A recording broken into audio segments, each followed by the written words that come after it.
Assalamualaikum warahmatullahi wabarakatuh. Salam sejahtera untuk kita semuanya. Bertemu kembali dengan saya, Damai Surya Anggara, dalam mata kuliah Metode Penelitian. Materi untuk pertemuan kedua yaitu mengenai pendekatan, metodologi, dan metode penelitian. Setelah mempelajari materi ini, mahasiswa diharapkan yang pertama, mampu membedakan pendekatan, metodologi, dan metode penelitian dengan tepat. Yang kedua, mampu menguraikan jenis pendekatan dan juga metodologi penelitian dengan tepat. Yang ketiga, mampu menguraikan perbedaan pendekatan kuantitatif dan pendekatan kualitatif dengan tepat.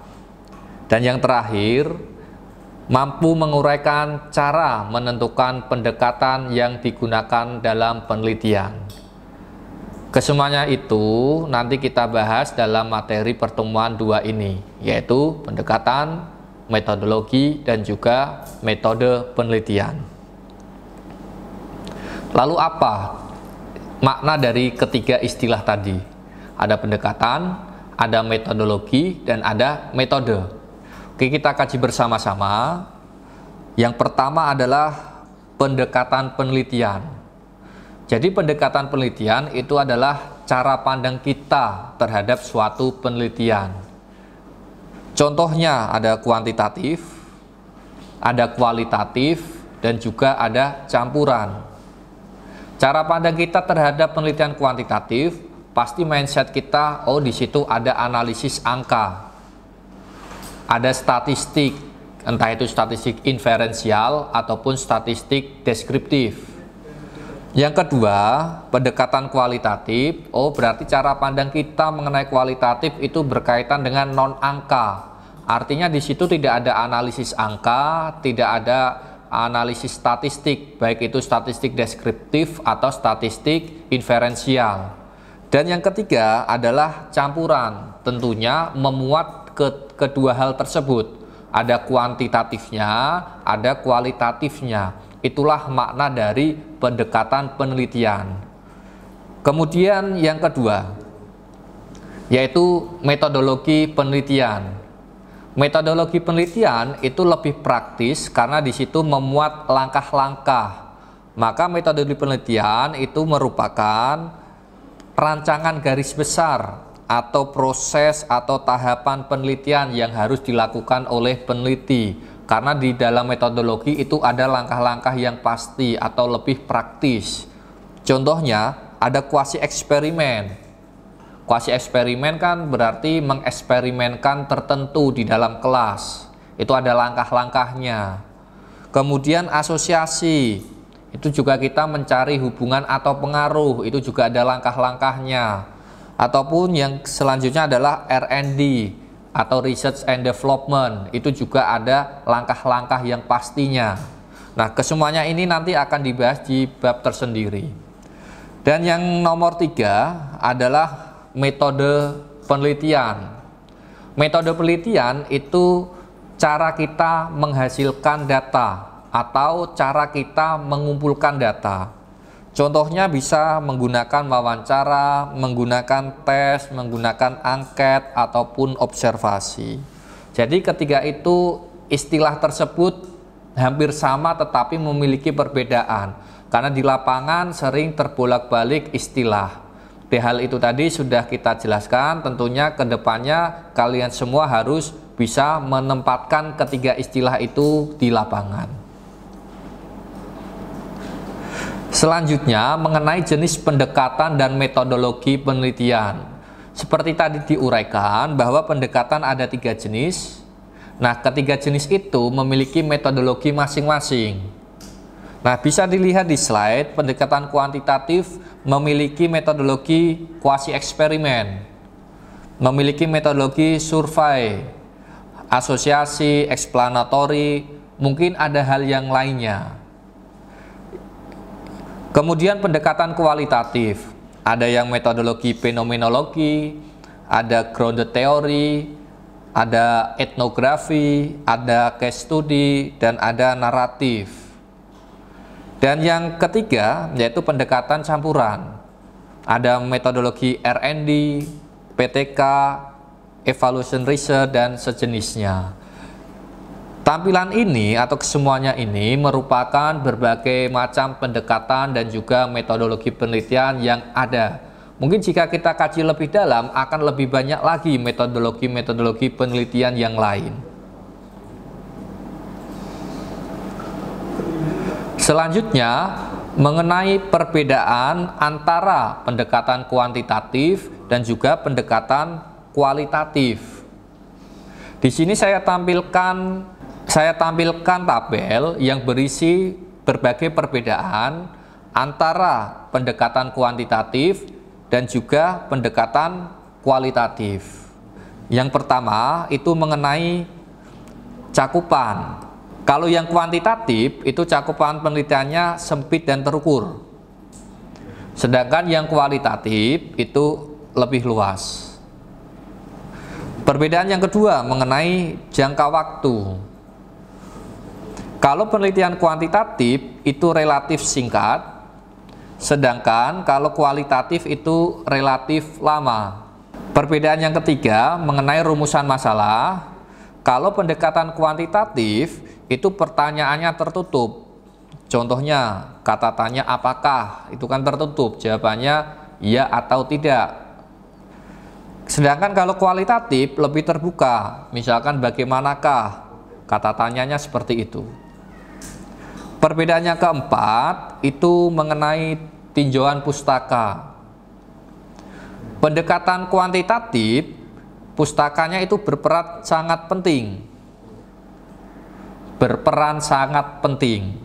Karena sebagai dasar dalam menentukan variabelnya, hipotesisnya, dan juga pembuatan instrumennya.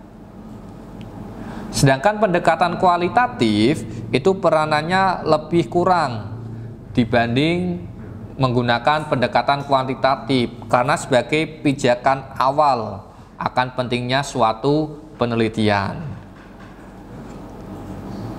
Kemudian perbedaan yang kelima mengenai jenis data. Kalau pendekatan kuantitatif, jenis datanya pasti terukur.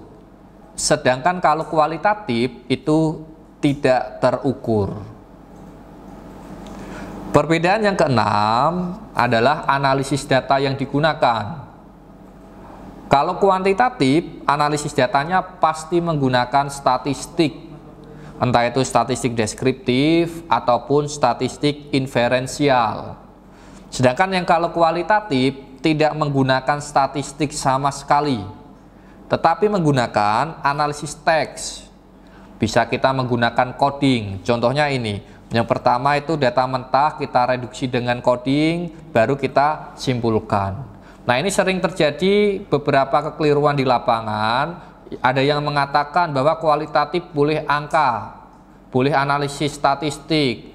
Nah, secara teori nggak boleh, karena memang kualitatif itu bukan analisis angka, tetapi di situ analisis teks alias non angka. Perbedaan yang ketujuh adalah teknik pengumpulan data. Teknik pengumpulan data untuk pendekatan kuantitatif itu bisa teknik tes, misalkan bisa teknik angket. Nah, jadi teknik ini nantinya akan menghasilkan suatu angka di sini karena terukur. Sedangkan teknik pengumpulan data untuk kualitatif itu bisa wawancara, bisa catatan lapangan, bisa dokumentasi, ataupun bisa observasi. Kesemuaan teknik ini tidak menghasilkan angka karena terukur. Nanti kita mengkajinya itu lebih dalam dibanding menggunakan statistik. Dan perbedaan yang ke-8 adalah instrumen pengumpul data. Instrumen pengumpul data tentunya bisa butir soal, lembar angket, sedangkan yang kualitatif bisa pedoman wawancara. Itulah kedelapan dari perbedaan antara pendekatan penelitian kualitatif ataupun yang kuantitatif. Dan materi yang terakhir yaitu mengenai cara menentukan pendekatan penelitian. Jadi kita bisa lihat dari 3 aspek. Yang pertama tujuannya, yang kedua pertanyaan penelitiannya, yang ketiga adalah data penelitiannya. Yang pertama yaitu tujuan penelitiannya. Jika tujuannya itu mencari hubungan, sebab akibat, korelasi, bersifat terukur, itu lebih cocok menggunakan kuantitatif. Tetapi jika tujuannya itu untuk menggambarkan gejala, fakta, peristiwa, dan tidak terukur, itu lebih cocok menggunakan kualitatif. Terjawab lagi di sini bahwa kualitatif itu tidak membutuhkan namanya statistik dan angka. Itu perlu digarisbawahi. Kemudian yang kedua adalah pertanyaan penelitian. Jika pertanyaannya itu bersifat mengetes suatu teori ataupun mengambil dari teori, maka cocok menggunakan kuantitatif.